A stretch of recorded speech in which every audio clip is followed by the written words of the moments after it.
সুজন ভাই, আপনি খুঁজে খুঁজে আমি আসলাম এই জায়গা যে এটি গেলে সুজন ভাই পামই আর তো আপনার হাতের জাদু আছে ভাই। আপনার হাতের জিনিস খাইয়া আমি যে শান্তিটাও পাই, যে পেন উড়ে আমার ভাই, কোনো জায়গা খাইয়া আমি এরকম শান্তি পাইনি। একটা করলে দেন খায়ালা মনে সুপ্ত মিটে ভাই। আমি জানি তুমি প্রতিদিনই আসো আর আমার পাম মেরে মেরে এরকম খেয়ে দাও গা। না ভাই, আসলে আপনার হাতে জাদু আছে, এই জন্যই আমি আপনার কাছে আসছি ভাই। সব বছর দিতেন খেয়ে যায় আচ্ছা দেন।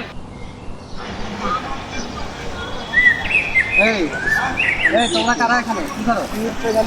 না এমনি বসে আছি আসলে ঘটনাটা তো স্যার কিলেনি ওটা খেয়ে নাই খাই গেলা সিদ্ধি খেয়ে চান্দের দেশে যায় আমরা হলো প্লেন হয়ে ভাই।